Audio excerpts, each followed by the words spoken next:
Hi everyone, you're here starting with Cody and Pete, and in today's video we are going to discuss the differences between the built-in dual feed and the BERNINA walking foot. So before we dive in any deeper, make sure if you enjoyed the video give it a thumbs up, and if you haven't already, subscribe to the channel, and I'll see how long Pete will cooperate because he always seems to talk over me, so we may or may not be in the second part of the video. So let's take a closer look and see the differences between the BERNINA walking foot, or any walking foot, and the BERNINA dual feed.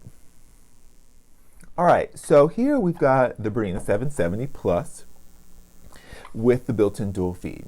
So the BERNINA dual feed is found on a number of different machines.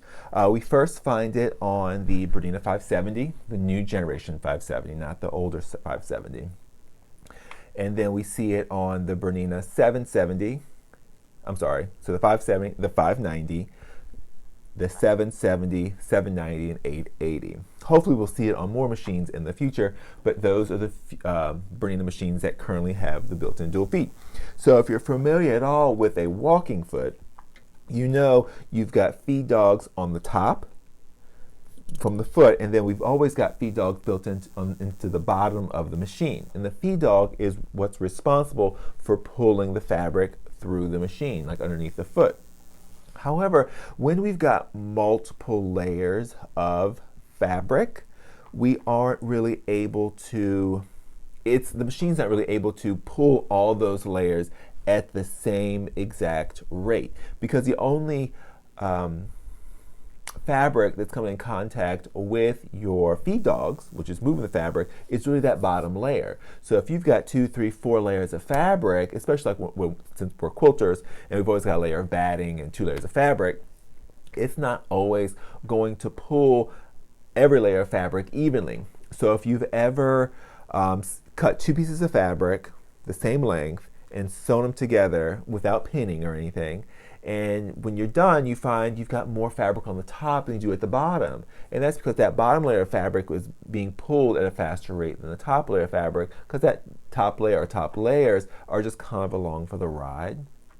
So the built-in dual feed gives you, which we can see here, and we'll get a close-up in a second, it gives us feed dogs that are built in from the top. It's a smaller feed dog from the top. So what we like to refer to the built-in dual feed is a light-duty walking foot. Because if we look at our walking foot here, we've got a lot more traction, a lot more surface area pulling all of those layers of fabric. So if we're just doing like regular piecing, just regular sewing, we've got 2, maybe 3 layers of fabric, maybe bulky, maybe got multiple seams or whatever, the built-in dual feed is excellent for that. And I will use it a lot for quilting, but usually quilting smaller quilts, wall hangings, like crib size quilts, but nothing really bigger than that, because you need more traction to help pull those bulkier, those heavier quilts. There does make a difference. It all depends on how you fuse your fabric to your batting, or if you fuse your fabric to your batting at all, how you baste everything together. If it allows those layers to shift or not while it's being fed will determine if the built-in dual feed will work for you, or if you really do need a walking foot. In my opinion, this is not just me trying to sell you anything, in my opinion, you need both. The built-in dual feed is phenomenal. The walking foot is just as phenomenal, but it's different, because you don't always need the walking foot, but it's always nice to have the dual feed. And anytime we're sewing, we're usually always using the dual feed, of course, unless we're using a foot that isn't dual feed capable. And this is one thing that does really make them different. So BERNINA has over a dozen different feet that are dual feed capable, and those are going to be the feet that have the letter D on them and they have this cutout in the back, and so you can use your dual feed with those feet. And that's what's really nice, is the dual feed on our BERNINA machines is very versatile with the amount of feet we can use with it, and every machine comes with a different amount of feet. They're dual feed feet. But what's also nice is when we don't want that dual feed, we can completely disengage it and it's completely out of the way. Other brands that have similar dual feed systems, it kind of hangs and it gets in the way. Here it doesn't. However, with our Bernina walking foot, we do have 3 separate soles, which I've shown you in the walking foot video, but I'll talk about when we get a little bit closer. But there's an open toe, a closed toe, and a stitch in the ditch toe. This is kind of why he's not always in the videos, because he's very distracting. So let's turn the camera around and get a much closer view at the built-in dual feed and the walking foot, and we'll talk more about it and really what also makes them different and where one is much better than the other. Right. Okay, so here we are, a closer look at the Bernina walking foot and the Bernina built-in dual feed, which if I take off the foot, you can see it in action. So you can see it is on the smaller side, but it gets right behind where the stitches are created, and it helps pull the fabric. So one of the biggest differences between the Bernina walking foot and the Bernina dual feed is the Bernina dual feed with their dual feed feet are 9 millimeters. So we can do big, beautiful decorative stitches or big, beautiful quilting stitches with the number 10D. And we're able to use these big decorative stitches and use this number 10D foot and ride this guide directly in the seam and create big, beautiful decorative stitches. So yes, the Bernina walking foot has a foot that's similar with this guide, but if you notice, the opening here is just about 5.5 millimeters. The opening here is 9 millimeters. So we can't really do much decorative stitches or much of anything that's really pretty, that really shows off with the walking foot. So that's why a lot of times I much prefer to use the dual feed system when quilting certain quilts, because I can use big, beautiful decorative stitches where the walking foot really can't. But absolutely, hands down, I will give the walking foot all the credit in the world. It does pull multiple layers of fabric with zero hesitation, and it really does pull them evenly, and it makes a huge difference, which is why I do, as you see, I've got them both. I do prefer them both. It just really depends on what I'm working with. Now, also, like I mentioned, there are only a handful of Bernina machines that have the dual feed system. So everybody else who wants that extra pull, you're going to have to use a walking foot. And the walking foot is absolutely amazing. Another question is, the walking foot hasn't changed much at all. So if you have a walking foot from an older machine, it's going to fit just about every machine. There are a few things that have changed, and a lot of that has to do with the dual feed system. There's some mechanisms back there that you can't use certain parts of the walking foot with a dual feed machine because they hang down just a little bit, and the walking foot has a portion of the foot that's further back than most any other attachment. So if you have a much older walking foot but still a newer style connection, it may not be fully compatible with a dual feed machine. So they did slightly redesign, and it was mainly this little piece here. And this little piece attaches to the back of the walking foot, and this allows us to use the guides. We have a left and a right guide, a seam guide, that come with the walking foot. And these attach here. And this little metal guide then tightens and holds these seam guides, or this little metal piece holds the seam guides in place wherever you want them to be, and you're able to adjust them, which is really nice. And as I mentioned before, there are 3 different soles that come with the walking foot, and I've got this in the walking foot video. We've got a closed toe, we've got an open toe, so we can see everything right before we start stitching it, and of course we've got the toe with the center seam. And so to change these, it's really easy. So what you would do is it comes with a little screwdriver, and there's a little flathead screw. Now this is not a screw that needs to come out. Don't try and take it out, but you do want to loosen it, and these little bars on the side will open up, and as you see, they'll get wider, and then you can maneuver the sole off, and then you can take another one and snap it on. So on each side they're different. So this side has 2 low pegs, this side has 1, and you'll see that on the foot as well, 2 and then 1.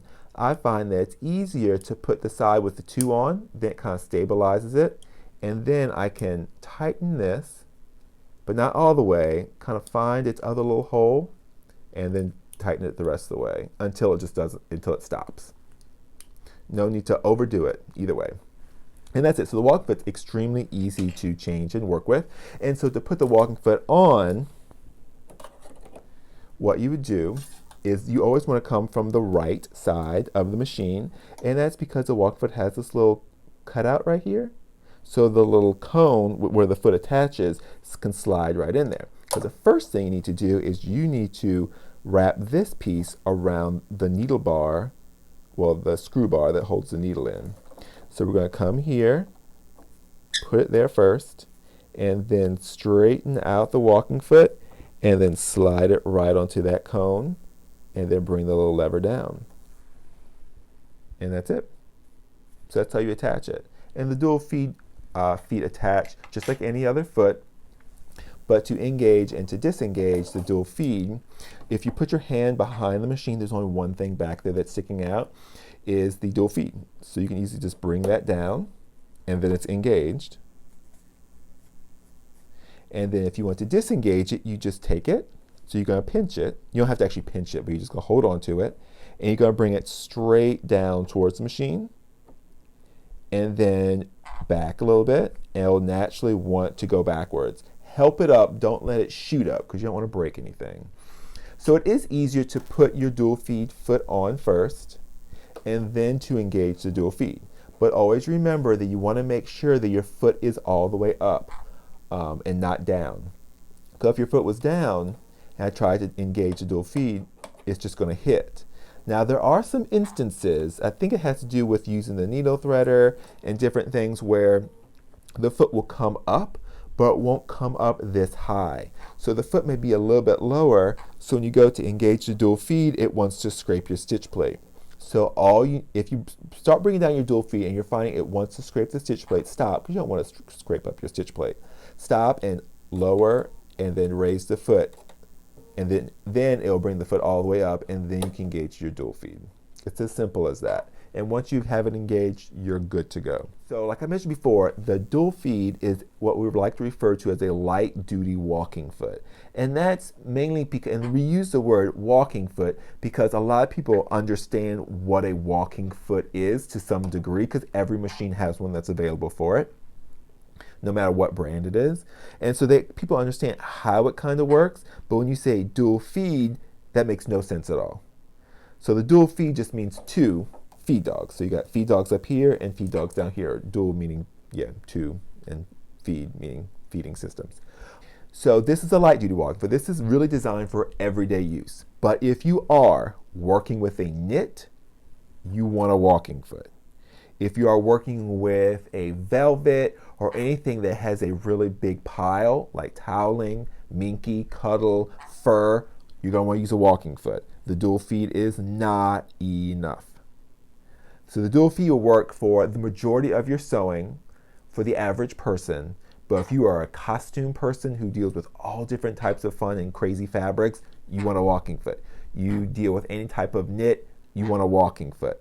Even sometimes we're working with regular weight fabric, but on a bias, and it may be extra stretchy. The dual feed can kind of work it, but the walking foot still, hands down, is amazing.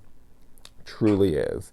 The only thing that we all wish the walking foot was 9mm. Something that was a little bit bigger than what it is, bigger meaning stitch width, that allows us to do wider, bigger decorative stitches. Other than that, it's a wonderful, wonderful tool, and it's something that almost every sewer needs to have on their sewing machine. Either be a Bernina or any other brand, a walking foot is great and a must-have. So that is hopefully a good run through of what makes the difference, what's the difference between a walking foot and the Bernina dual feed, and hopefully gives you an idea of to decide if you need a walking foot, or if you're debating if you needed a walking foot. Help make your decision easier. If not, maybe it made it harder, but the Bernina walking foot is a must-have in my opinion. We've always had one, no matter what machine we had, 'cause we didn't always have the dual feed.